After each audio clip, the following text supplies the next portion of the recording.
عرب اور یہود کے درمیان یہ تشدد تو دہائیوں سے جاری ہے، مگر جو دفاعی حملہ اس بار فلسطینی تنظیم حماس کی جانب سے کیا گیا وہ غیر یقینی ہے۔ ذرا سوچیں، آپ ایسی دنیا میں رہتے ہوں جہاں کبھی بھی غیر متوقع حملے کے باعث بچوں کی کھیلنے کی آوازیں راکٹس کے شور میں دب کر رہ جائیں، جہاں زندگی کبھی معمول کے مطابق گزری ہی نہ ہو۔ کئی دہائیوں سے ایسی ہی زندگی فلسطینی اور اسرائیلی لوگوں کی حقیقت ہے۔ اسرائیل اور فلسطین کے درمیان جاری اس تنازع کو سمجھنے کے لیے پہلے ہمیں اس تنازع میں شامل کچھ اہم کرداروں اور علاقوں کے بارے میں جاننا ہوگا۔ حماس، جو کہ ایک سیاسی اور جہادی تنظیم ہے، عربی زبان کا لفظ ہے جس کا اردو مطلب جوش ہے۔ 1987 میں احمد یاسین نے اس تنظیم کی بنیاد رکھی، جس کا مقصد فلسطینیوں کے حقوق کا دفاع کرنا اور اسرائیل سے چھٹکارا پانا ہے۔ اب وال اسٹریٹ جرنل کے ایک ویڈیو کے مطابق 7 اکتوبر 2023 کو حماس کے جہادی ملیٹنٹس نے اسرائیل پر راکٹس برسائے۔ یہ ملیٹنٹس اسرائیل کے اور غزہ کے درمیان اہم چیک پوائنٹ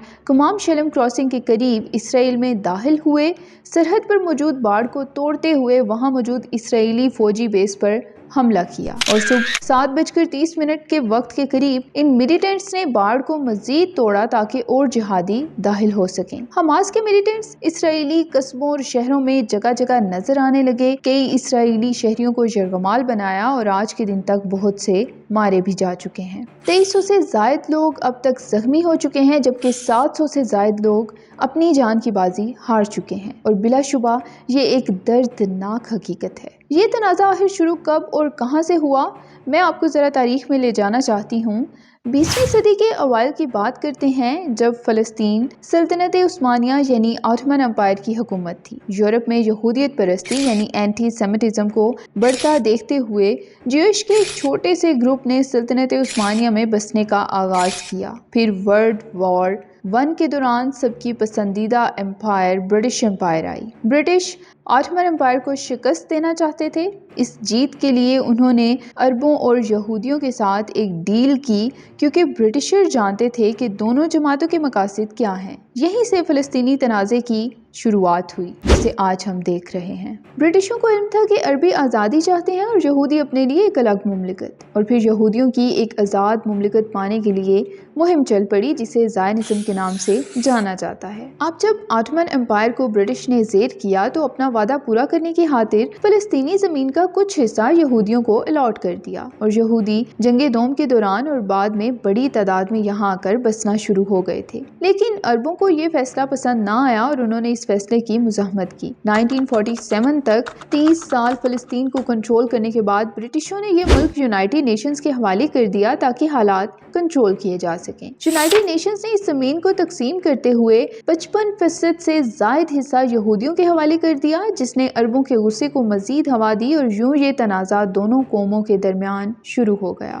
یہ پہلی عرب اسرائیلی جنگ تھی جو 1948 میں ہوئی۔ اس جنگ کا نتیجہ کیا نکلا؟ فلسطینی یہودی لوگ جو اپنے آپ کو اسٹیٹ آف اسرائیل کنٹرولڈ کہتے تھے، نے یونائیٹڈ نیشنز کی طرف سے پیش کی گئی زمین کے علاوہ تقسیم کی گئی زمین کا 60% حصہ اپنے قبضے میں لے لیا۔ 1948 میں اسرائیلی فورسز کی جانب سے قتل و غارت کی انتہا ہوئی تھی، جس کے نتیجے میں 25 لاکھ عرب ملک سے چلے گئے۔ پھر 1967 میں 6 دن کی مسلسل جنگ کے بعد اسرائیل نے ویسٹ بینک، غزہ اور سائنائی پینسیولا کو ایجپٹ سے قبضے میں لے لیا۔ لیکن 1978 میں امریکہ کے توسط سے کیمپ ڈیوڈ عقد کے نام سے ایک امن معاہدہ ہوا، جس کے تحت یہ علاقے واپس کر دیے گئے۔ اب لگ بھگ 10 سال گزر چکے ہیں اس امن معاہدے کے بعد، جب فلسطین اسرائیل کے فوجی قبضے کے خلاف، جو کہ ویسٹ بینک اور غزہ پٹی پر تھا، آزاد کروانے میدان میں آیا تو اسے انتفاضہ کا نام دیا گیا، کیونکہ یہ اسرائیل اور فلسطین کی کہانی میں ایک نیا موڑ تھا،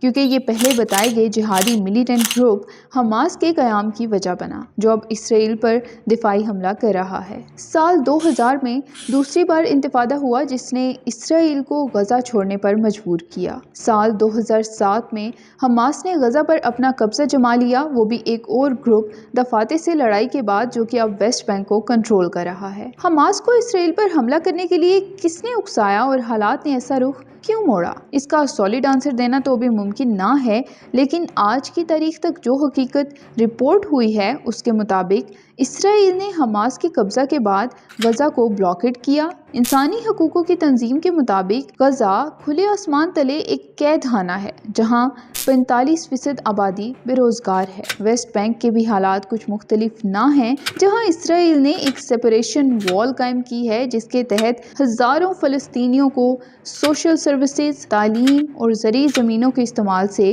محروم رکھا ہوا ہے۔ پچھلے کچھ سالوں سے ان علاقوں میں موجود اسرائیلی سیٹلرز اور فلسطینیوں کے درمیان تنازع بڑھتے جا رہے ہیں، اور یہ تنازع تب شدت اختیار کر گیا جب اسرائیلیوں نے الاقصی پر کنٹرول کرنا چاہا۔ مسجد الاقصی مسلمانوں اور یہودیوں دونوں کے لیے ایک مقدس ترین جگہ ہے۔ سیاٹل ٹائمز کے مطابق پچھلے کچھ سالوں میں یہودیوں کو الاقصی کمپاؤنڈ میں عبادت کرنے سے روکا گیا تاکہ فلسطینیوں کی طرف سے کوئی پروٹیسٹ نہ ہو، لیکن 2 ہفتے قبل دی گارڈین کی رپورٹ کے مطابق فلسطینی یہودیوں نے الاقصی میں داخل ہونے کی کوشش کی جس نے فلسطینی عربوں کو اکسایا، لیکن حماس کے اس حملے کی بنیادی وجہ تو واضح نہ ہے، مگر حماس کے اسپوکس پرسن خالد کومی کے مطابق یہودیوں کی یہ مداخلت اسرائیل پر حملہ کرنے کی وجہ بنی۔ اب جب حماس یہ کلیم کر رہا ہے کہ انہوں نے اپنی مقدس جگہ کی حفاظت کے لیے یہ حملہ کیا ہے، تو اسرائیل اور فلسطین دونوں جانب معصوم شہری زندگی کی بازیاں ہار رہے ہیں۔ جنگ کے دوران اکثر یہ آسان ہوتا ہے کسی ایک سائڈ کو ٹھیک اور دوسری کو غلط قرار دینا، لیکن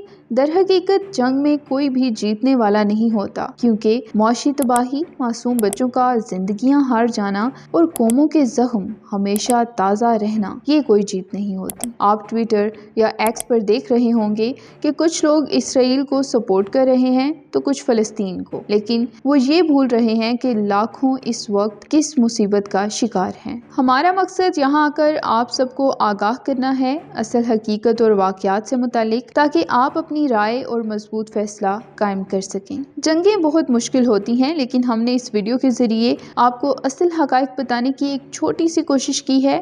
آج کے لیے اتنا ہی۔ اپنا خیال رکھیں، جہاں رہیں خوش رہیں۔